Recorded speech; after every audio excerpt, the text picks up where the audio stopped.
Sesaat lagi Anda akan menyaksikan kabar utama didukung oleh Sarung Al-Samsi.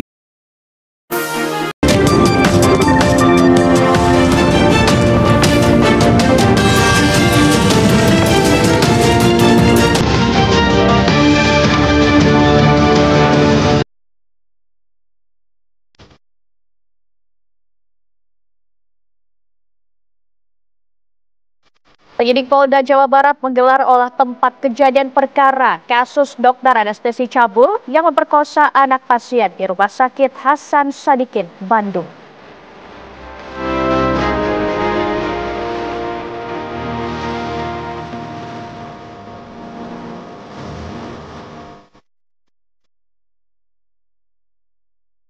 Pemerintah Indonesia akan mengevakuasi dan memberikan pengobatan khusus kepada 1.000 warga Gaza yang menjadi korban kebenisan serdadu Zionis.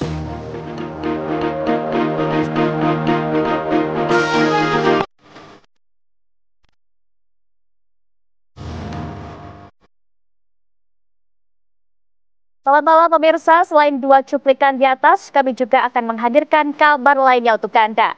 Di antaranya, pelaku penganiayaan asisten rumah tangga di Jakarta ditangkap dan ditetapkan sebagai tersangka. Selengkapnya akan kami hadirkan di kabar utama bersama saya, Laura Luis.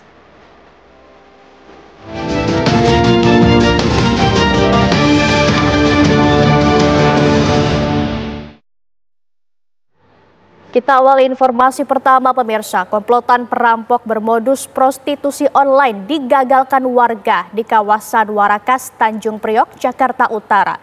Dalam insiden Jumat dini hari tersebut, ratusan warga mengepung para pelaku yang mencoba kabur dengan memanjat atap rumah.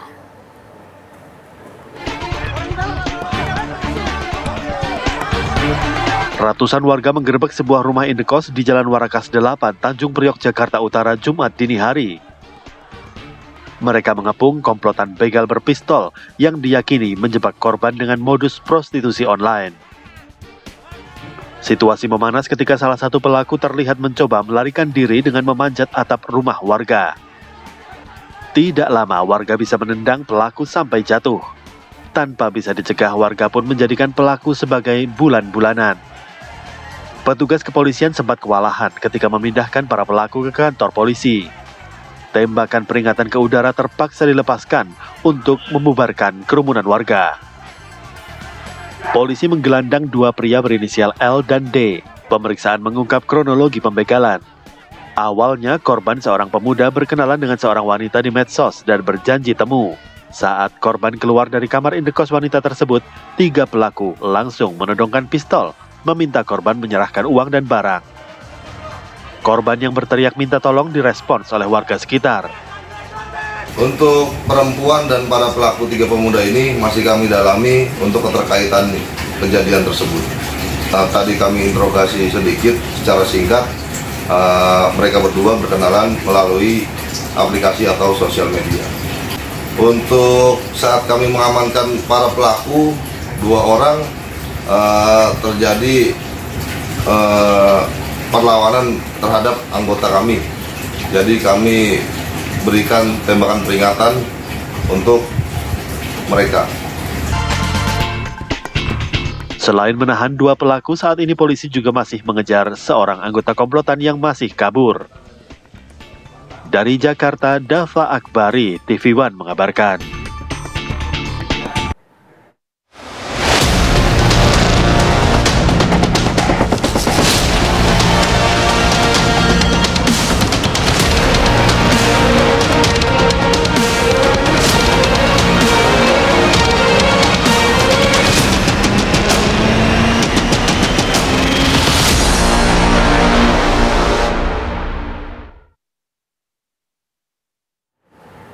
Polisi melakukan olah tempat kejadian perkara kasus pemerkosaan oleh dokter residen PPDS Priguna Adugrah Pratama kepada 2 pasien dan 1 keluarga pasien yang tengah dirawat di Rumah Sakit Hasan Sadikin, Kota Bandung.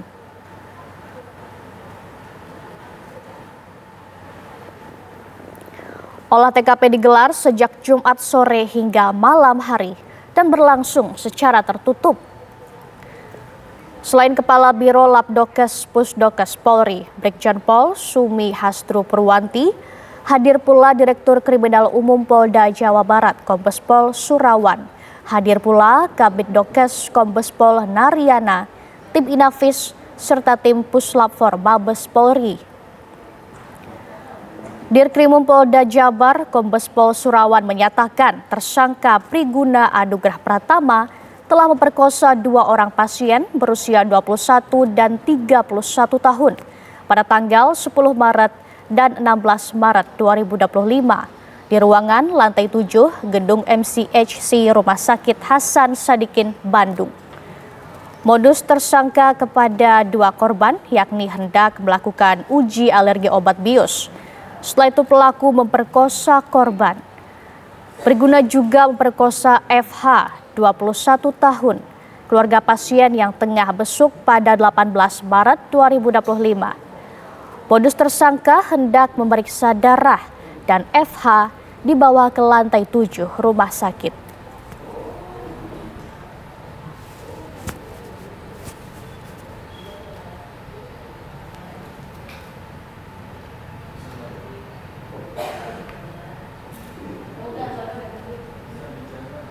Korban itu berarti hotline ke rumah sakit, mereka melaporkan ke rumah sakit ya Pak? Ya, kebetulan setelah terungkap peristiwanya mereka mendatangi rumah sakit untuk melaporkan. Nah Pak, kalau semisal untuk dari Polda Jabar sendiri Pak, pengaduannya itu ada dari hotline nggak? Karena kan kalau korban kekerasan seksual mungkin ada malu gitu Pak untuk datang langsung. Sejauh ini untuk Polda sendiri belum diterima apakah ada tersangka belum diterima.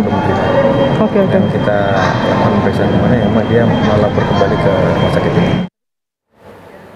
Polda Jawa Barat telah membuka posko pengaduan bagi masyarakat yang merasa menjadi korban tindak asusila oleh dokter residen PPDS Anestesi Unpad Priguna Anugrah Pratama.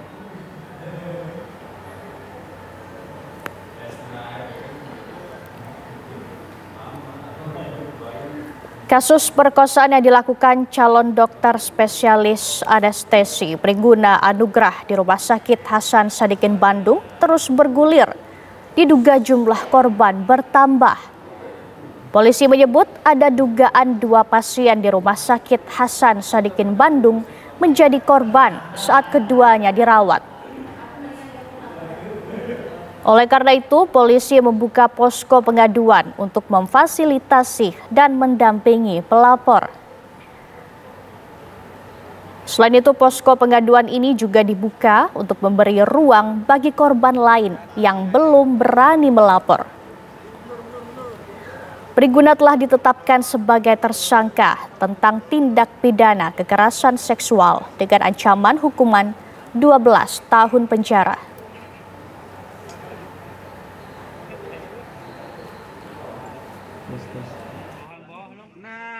Dari informasi yang kita terima sampai dengan hari ini, dugaan itu ada, namun demikian untuk kepastiannya kita akan menunggu sampai dengan pemeriksaan selesai. Jadi apakah betul bahwa si tersangka ini baru sekali ini saja melakukan perbuatan tersebut atau mungkin ada korban-korban yang lain. Untuk itu kami menghimbau pada korban mungkin atau orang atau saksi yang mengetahui adanya peristiwa ini dengan tersangka PAP ini, silakan untuk bisa melapor atau mengadu ke kami di Treskrim Polda Jawa Barat atau di rumah sakit. Kemudian untuk mengetahui informasi terbaru mengenai olah TKP kasus pemerkosaan di Rumah Sakit Hasan Sadikin, Bandung, kita terhubung dengan reporter TV One Alvin Saputra. Alvin, bagaimana dengan jalannya olah TKP yang berlangsung saat ini? Apakah masih berlangsung?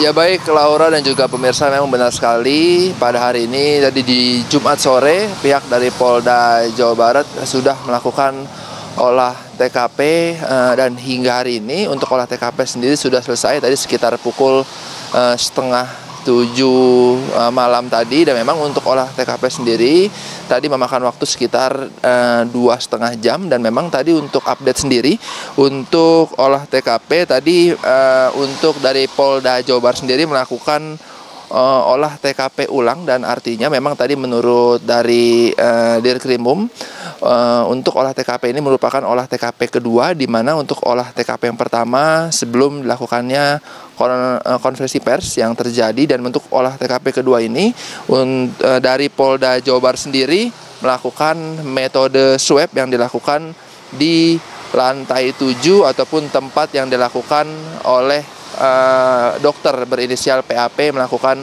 aksi pemerkosaan. Dan memang untuk di swab tersebut dengan metode swab yang dilakukan, pihak dari Polda Jawa Barat sendiri melakukan pengecekan tempat tidur yang digunakan dari pelaku dan juga korban saat melakukan aksi pemerkosaan. Dan memang untuk hasilnya nanti Puslapor Polri juga akan melakukan pengecekan dari hasil temuan fakta-fakta baru ataupun bukti-bukti baru pada saat tadi olah TKP. Dan memang untuk Puslapor Polri juga menemukan beberapa obat-obatan di ruangan yang digunakan saat dilakukannya pemerkosaan, dan juga nantinya untuk obat-obat sendiri akan dilakukan pengecekan apakah milik rumah sakit ataupun dari si pelaku sendiri yang membawa obat dari luar. Dan memang untuk metode swab ini nantinya akan membawa hal terang, di mana nantinya akan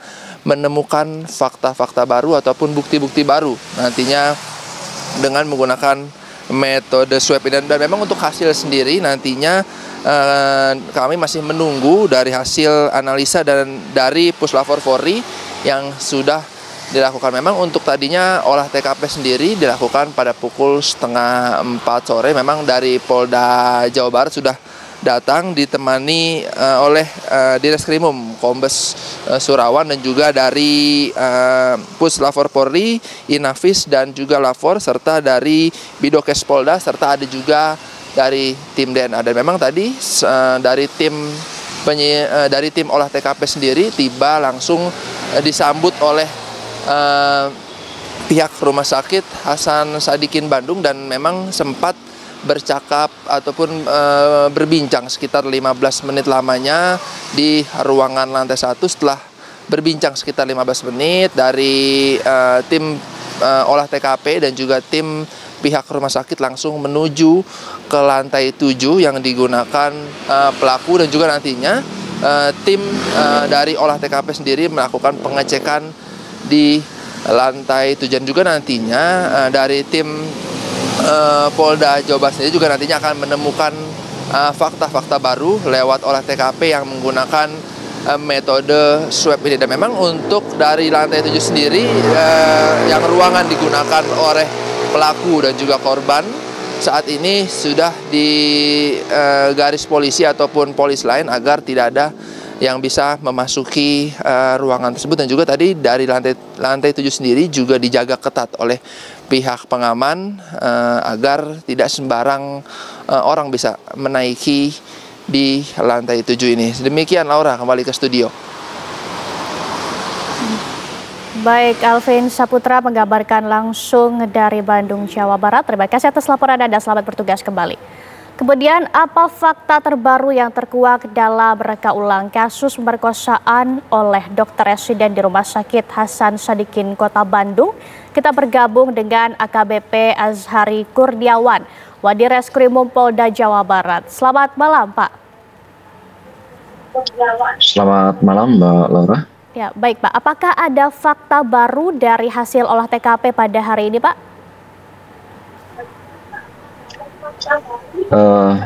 Bisa kami sampaikan di sini bahwa dengan adanya olah TKP yang dilaksanakan pada siang sampai dengan malam ini tadi, ditemukan beberapa eviden yang tentunya eviden tersebut perlu dilakukan pendalaman oleh tim gabungan, baik itu tim penyidik, dibantu dari tim Puslapor Mabes Polri, Pusdokes Mabes Polri, dan juga Pusinavis Baris Krim Polri. Ini adalah untuk mengetahui apakah eviden-eviden itu yang kita temukan itu ada kaitannya dengan perkara yang sedang kita lakukan penyidikan ini. Demikian, Mbak. Baik, untuk berlangsungnya olah TKP hari ini bagaimana? Apakah tersangka bersikap kooperatif, Pak?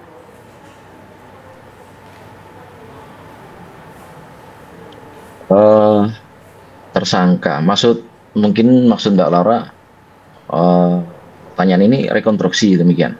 Ya. Karena kalau kegiatan olah TKP ini berbeda dengan rekonstruksi. Jadi ini olah TKP ini kegiatan yang tidak menghadirkan tersangka, karena di dalamnya tidak ada reka ulang, Pak.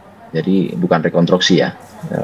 Perlu saya sampaikan di sini. Jadi kegiatan olah TKP ini yang tadi saya sampaikan, yang gabungan dari Puslapor, Pusdokes, Pusinafis, itu adalah untuk mencari evidence, ya, bukti-bukti yang diduga ada kaitan dengan peristiwa pertama, ya, karena TKP-nya kan dari 3 korban ini kan TKP-nya sama ya di ruangan tersebut. Jadi dari sejak kejadian pertama, kedua maupun ketiga itu apakah ada eviden-eviden yang saling terkait, demikian Pak. Baik, berarti tersangka tidak dihadirkan. Kemudian apakah ada indikasi kuat dugaan adanya orang yang membantu pelaku atau dugaan pelaku lain dalam kasus ini, Pak Azhari? Sampai dengan saat ini penyidik belum menemukan indikasi adanya pelaku yang lain. Jadi sampai dengan saat ini masih 1 orang tersangka atas nama PAP. Baik, kemudian ini bagaimana untuk para korban yang mungkin saja masih ada korban lainnya di luar sana? Mereka bisa melapor kemana, Pak? Baik, Mbak. Jadi sejak kemarin setelah kita lakukan press conference yang pertama kali, Polda Jawa Barat, dalam hal ini Direktorat Krim Polda Jawa Barat, telah membuka pelayanan pengaduan, baik itu poskonya yang ada di Polda maupun kita juga ada hotline yang tentunya nanti bisa di-share ke masyarakat. Mungkin ini video yang 3 korban ini kan terjadi pada bulan Maret, tanggal 10 Maret, tanggal 16 Maret, dan tanggal 18 Maret adalah yang terakhir yang kemudian terungkap peristiwa ini dengan pelapor FH. Mungkin di bulan-bulan sebelumnya, kalaupun memang ada masyarakat yang merasa menjadi korban dari perbuatan tersangka PAP ini, bisa melapor di hotline call center kami di 0813 8540 5955, atau juga bisa langsung mendatangi posko di Direktorat Krim Polda Jawa Barat. Baik, terima kasih banyak atas informasi dan waktu Anda, Pak Azhari. Selamat malam, selamat beraktivitas kembali, Pak. Sama, terima kasih, Mbak. Pemirsa, anggota Komisi 8 DPR RI Atalia Praratia mendatangi Rumah Sakit Hasan Sadikin Bandung. Ia menyayangkan terjadinya kasus kekerasan seksual terhadap keluarga pasien yang sedang menunggu orang tuanya dirawat. Baik, rekan-rekan, kita mulai saja ya. Duduk depan. Bismillahirrahmanirrahim. Assalamualaikum. Kasus kekerasan seksual terhadap seorang wanita berinisial FH, warga Kota Bandung, yang mengalami perkosaan saat menunggu ayahnya dirawat dalam keadaan kritis di Rumah Sakit Hasan Sadikin Bandung, mengundang perhatian Atalia Praratia, anggota Komisi 8 DPR RI. Istri dari Ridwan Kamil itu menyayangkan terjadinya kasus kekerasan seksual yang dilakukan oleh dokter residen di RSHS Bandung. Menurut Atalia, itu bukan semata soal pelanggaran etik. Ia juga menegaskan proses hukum harus tetap berjalan, serta pemberian perlindungan psikologis dan trauma healing bagi seluruh korban. Atalia juga meminta agar ada perbaikan dan evaluasi sistem pendidikan kedokteran, staf, dan pengajarnya. Kasus yang terjadi pada 18 Maret 2025 lalu dilakukan oleh Priguna Anugrah, dokter residen yang telah ditahan di Polda Jawa Barat, dan memang menjadi perhatian banyak pihak.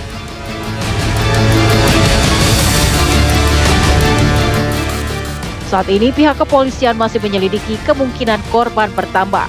Terbaru, 2 orang yang merupakan pasien diduga kuat menjadi korban kekerasan seksual pelaku. Dari Bandung, Jawa Barat, Cepi Kurnia, TV One mengabarkan.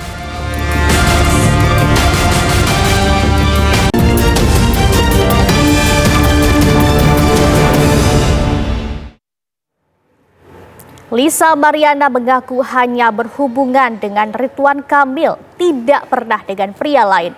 Lisa meminta pertanggungjawaban dari RK karena sudah hamil. Dan berikut pernyataan Lisa Mariana ke awak media sore tadi. Saya punya hubungan pacaran sama bapak. Itu intens, masih intens, dia ngejauh ini karena saya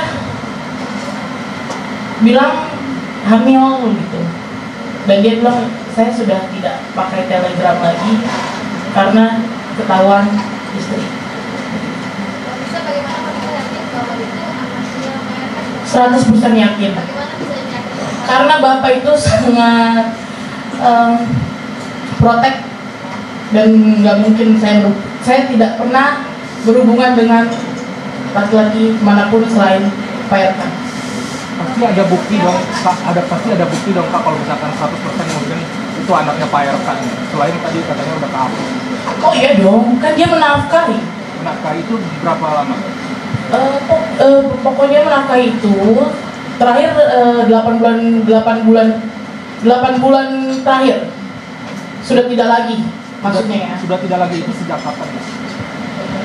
Sudah tidak lagi itu sejak kapan? 8 bulan terakhir. Saya minta seperti mengemis-ngemis. Nominalnya berapa? Nominalnya secara berkala itu, secara berkala. Bisa berapa, Pak? Berapa, Pak? Ya itu karena secara berkala, jadi saya.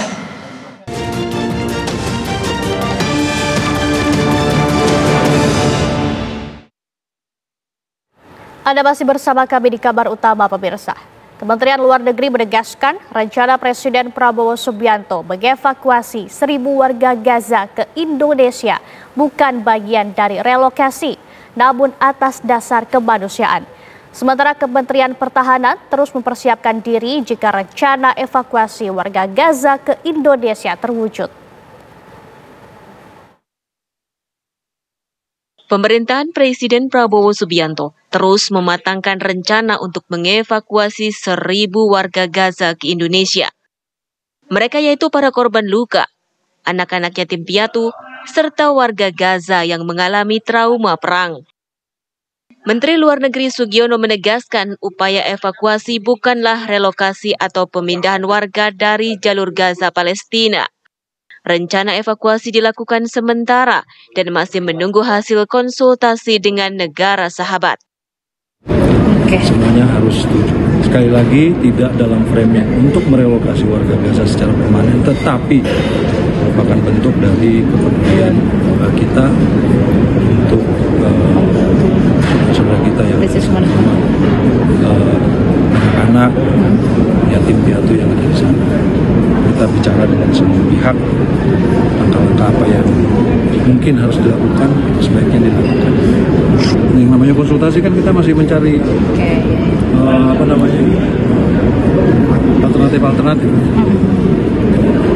alternatif, apakah mereka oke atau tidak. Sementara Kementerian Pertahanan mempersiapkan diri atas rencana evakuasi 1.000 warga Gaza ke Indonesia.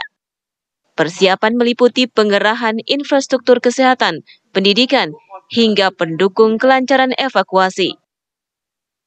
Kita mengacu kepada kebijakan yang lalu, mungkin teman-teman media tak monitor ya, pada saat beberapa waktu yang lalu itu ada mahasiswa dari Palestina yang memang sudah melaksanakan studi di Unhan, sudah ada 2 angkatan, mereka langsung berangkat dari sana, kemudian diterima melaksanakan adaptasi dan mengikuti perkuliahan.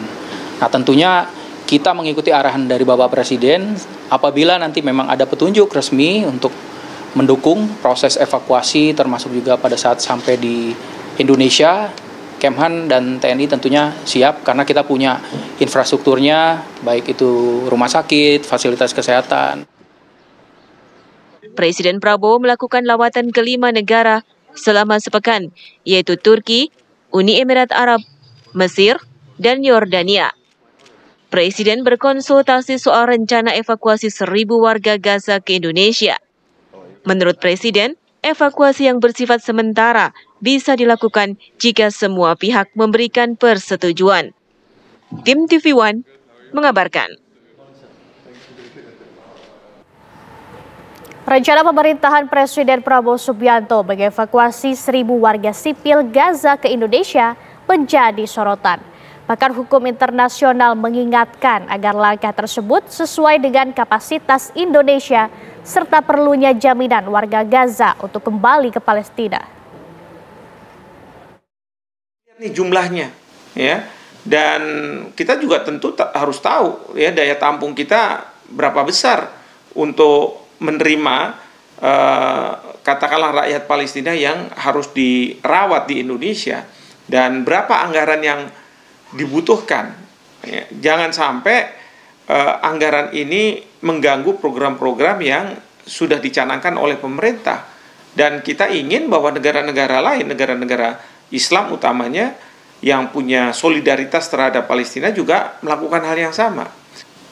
Kita harus mendapatkan jaminan bahwa mereka akan kembali ke tanah Palestina, ke Gaza. Kalau tidak ada jaminan, jangan sekali-kali. Karena kita tidak mau justru berkolaborasi dengan Amerika Serikat untuk membantu Israel mengosongkan Gaza. Itu. Dan pemirsa, untuk membahas rencana Presiden Prabowo Subianto mengevakuasi warga Gaza untuk dirawat di Indonesia, kita akan berdialog dengan Dr. Hadiki Habib, Ketua Presidium Mercy. Assalamualaikum warahmatullahi wabarakatuh, dokter. Waalaikumsalam. Oke, dokter, kita membahas soal rencana evakuasi ini. Apakah rencana ini benar-benar yang dibutuhkan warga Gaza saat ini? Ya, pertama yang kami pahami ini adalah evakuasi medis, gitu ya. Dari narasi-narasi yang disampaikan, artinya memang yang dievakuasi itu rencananya adalah pasien-pasien yang memang membutuhkan perawatan untuk dirujuk ke tempat yang sesuai. Nah, proses ini sebenarnya adalah proses yang sudah rutin dan lazim berjalan selama peperangan yang berada di Gaza. Jadi pasien-pasien yang ada di dalam Gaza yang memang membutuhkan perawatan lebih lanjut itu secara prosedural itu dipilih oleh pemerintah Palestina untuk kemudian dikirimkan ke Mesir atau ke Jordan untuk mendapatkan perawatan. Pemilihan area-area ini berdasarkan memang kemampu laksanaan pasien-pasien dengan kondisi yang berat tersebut untuk dipindahkan dan kemampu laksanaan juga tempat-tempat yang tadi dituju untuk mengolah pasien tersebut. Ini adalah proses yang sebenarnya berlangsung selama perang di Gaza, gitu. Jadi perlu dipertimbangkan juga kalau memang ada rencana untuk dipindahkan ke tempat yang jauh, karena berdasarkan pertimbangan medis, kalau memang kondisi pasiennya itu berat dan perlu dirujuk, maka kita harus memastikan keamanan selama transport. Baik, berarti ini jika nantinya memang terjadi, kapan sebaiknya evakuasi ini dilakukan dan bagaimana mekanisme yang tepat, dokter? Ya, pertama kami tidak mau banyak terlibat dalam narasi-narasi evakuasi ini karena sebenarnya kondisi yang ada di dalam Gaza adalah kondisi katastrofik yang terjadi by design, gitu ya. Kalau kondisi katastrofiknya yang terjadi by design ini tidak dihilangkan, maka korban akan ada terus. Apa yang didesain? Serangan-serangan militer di dalam wilayah Gaza kepada penduduk sipil dan diputusnya suplai bahan makanan sehingga menimbulkan kelaparan. Dua hal ini akan menimbulkan kondisi katastrofik kemanusiaan dan pasti akan menimbulkan masalah kesehatan, gitu. Jadi narasi kita harus mengacu kepada akar masalah, bukan hanya selesai di memindahkan atau mengevakuasi, tapi tidak menghilangkan penyebab kenapa penyakit itu terjadi, gitu. Karena akan timbul 1.000 orang lagi nanti yang sakit dan harus dipindahkan lagi kalau tidak diselesaikan penyebabnya. Demikian. Baik, kalau gitu dengan evakuasi ini sejauh mana kira-kira akan berpengaruh pada terciptanya perdamaian di Gaza? Kalau untuk terciptanya perdamaian tentu kita harus menyampaikan satu narasi yang sama, ya, bahwa apa yang terjadi di dalam Gaza adalah kejahatan kemanusiaan yang dilakukan oleh Israel, baik berupa serangan militer kepada penduduk sipil maupun proses penutupan akses yang menimbulkan kelaparan. Jadi kelaparan dijadikan senjata untuk menekan pihak-pihak yang tidak sependapat gitu.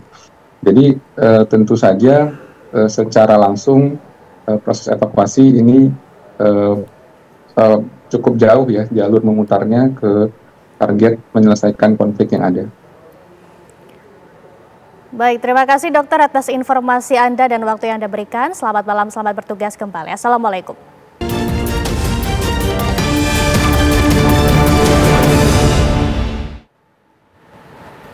Pemirsa, artis legendaris Titiek Puspa dikebumikan di tempat pemakaman umum Tanah Kusir, Jakarta Selatan siang tadi.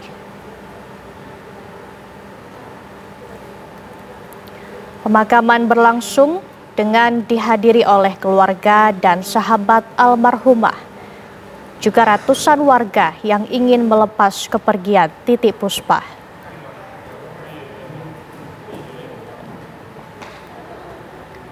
Terlihat artis senior Slamet Raharjo, Vina Panduwinata, dan Inul Daratista. Titiek Puspa wafat pada usia 87 tahun di Rumah Sakit Medistra, Jakarta, kemarin pukul 16.30 waktu Indonesia Barat. Sebelumnya Titiek Puspa mengalami pendarahan pada otak kiri dan menjalani perawatan di rumah sakit selama 15 hari.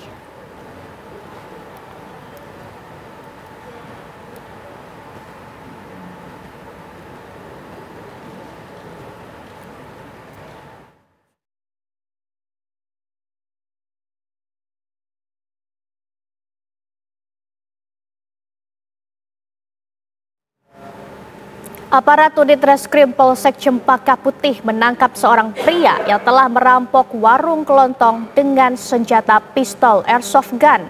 Pelaku ditangkap di rumahnya dengan barang bukti pistol airsoft gun dan 1 unit sepeda motor yang digunakan saat merampok korban.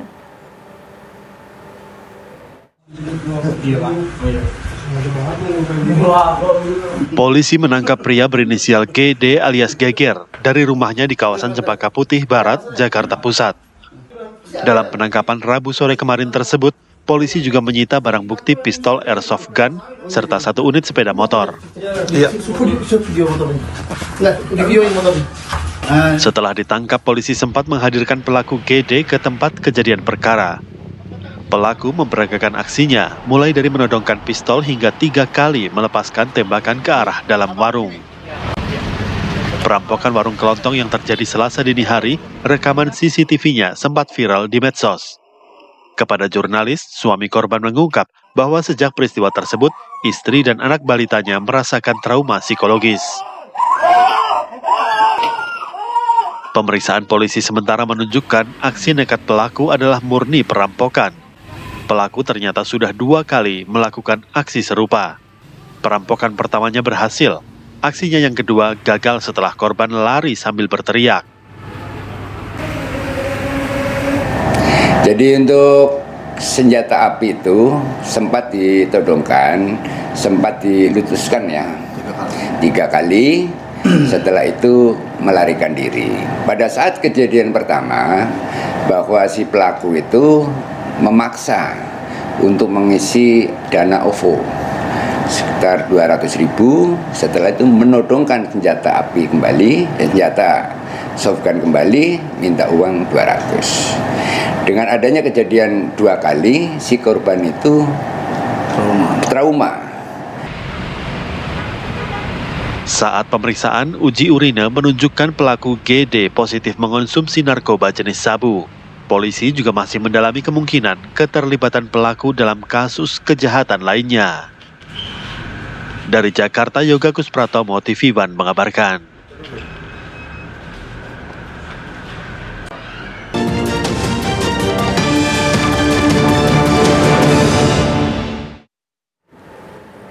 Aksi heroik pemancing dengan menggunakan fishing drone menyelamatkan wisatawan yang terseret ombak pantai selatan Purworejo, Jawa Tengah.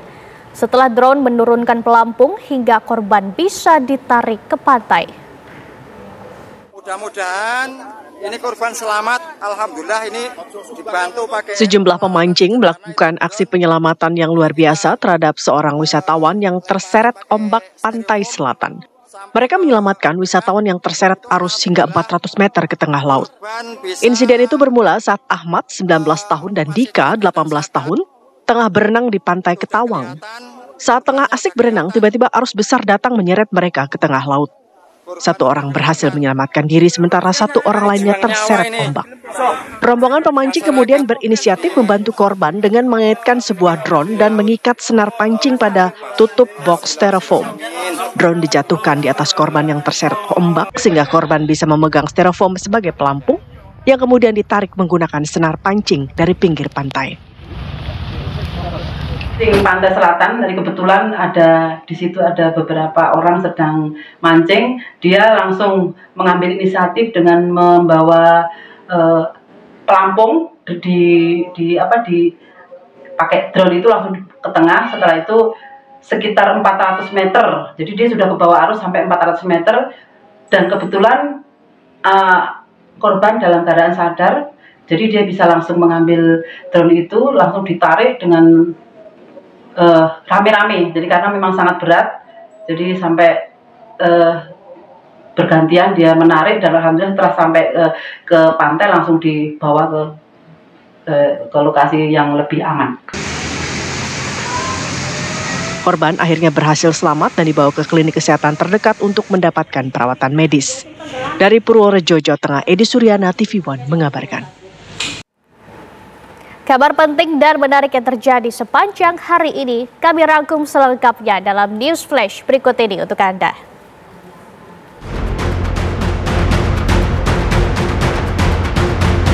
Polisi melakukan olah tempat kejadian perkara kasus pemerkosaan oleh dokter residen PPDS Pri Guna Anugrah Pratama kepada 2 pasien dan 1 keluarga pasien yang tengah dirawat di Rumah Sakit Hasan Sadikin, Kota Bandung. Olah TKP digelar mulai Jumat sore hingga malam hari dan berlangsung secara tertutup. Selain Direktur Kriminal Umum Polda Jawa Barat Kombes Pol Surawan, hadir pula Kepala Biro Lab Dokes, Pusdokes Polri, Brigjen Polisi Sumi Hastru Purwanti, Kabid Dokes Kombes Pol Naryana, tim Inavis, serta tim Puslap For Mabes Polri.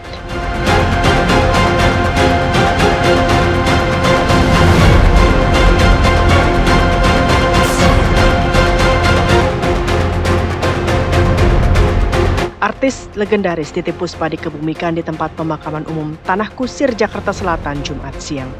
Pemakaman berlangsung pada pukul 1:30 siang waktu Indonesia Barat dan dihadiri oleh keluarga dan sahabat almarhumah, juga ratusan warga yang ingin melepas kepergian Titiek Puspa. Titiek Puspa meninggal dunia di usia 87 tahun di Rumah Sakit Medis Jakarta kemarin pukul 16:30 waktu Indonesia Barat. Sebelumnya, Titiek Puspa mengalami pendarahan pada otak kiri dan menjalani perawatan di rumah sakit selama 15 hari. Tim TV One mengabarkan.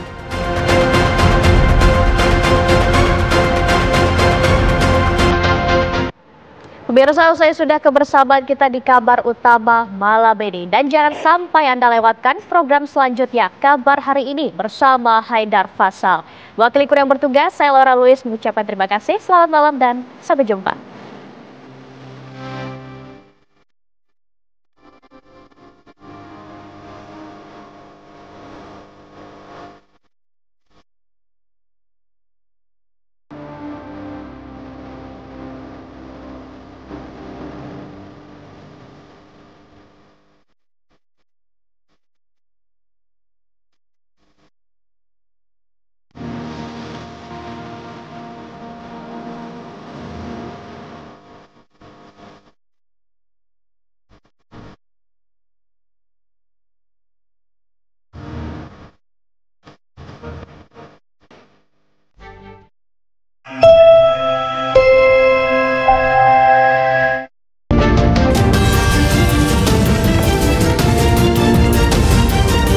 Anda baru saja menyaksikan Kabar Utama didukung oleh